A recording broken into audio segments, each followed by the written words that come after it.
బాహుబలి సినిమాతో ప్రభాస్కు వచ్చిన గుర్తింపు చూసి ఎవ్వరైనా అసూయ చెందాల్సిందే.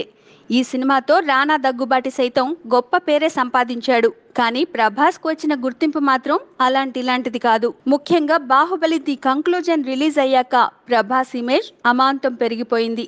ఇప్పుడతను నేషనల్ లెవెల్లో సూపర్ స్టార్. స్వయంగా రానా కూడా ఒక హీరోనే కాబట్టి తనతో కలిసి నటించిన మరో హీరోకు వస్తున్న గుర్తింపు చూసి లోలోన కొంత అసూయ ఉంటుందేమో అనుకుంటాం.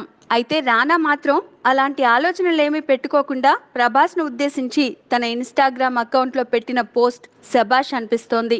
ప్రభాస్ను మనస్ఫూర్తిగా రానా పొగిడిన తీరు రానాపై గౌరవ భావం కలిగిస్తోంది.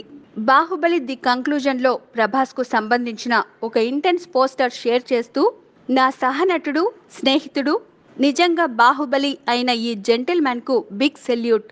ఇతను 5 ఏళ్ల పాటు బాహుబలి కోసం దృఢంగా నిలబడ్డాడు.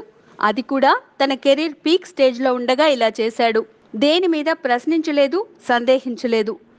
ఎప్పుడూ నవ్వుతూ ఉన్నాడు. ఇప్పుడు అతను అతిపెద్ద పాన్ ఇండియా సూపర్ స్టార్గా నిలబడ్డాడు. ఈ గుర్తింపుకు అతను పూర్తిగా అర్హుడు. ఈ ప్రయాణంలో నేను కూడా భాగస్వామినైనందుకు గర్వంగా ఉంది. సాహోరే బాహుబలి అన్నాడు రానా. అతడి ప్రతి మాటలోనూ ఒక సిన్సియారిటీ కనిపిస్తోంది. ఇలా తన సహనటుడి గురించి నిజాయితీగా గొప్పగా చెప్పిన రానా అభినందనీయుడే. Please subscribe. Hi, it's me Purna. Please subscribe.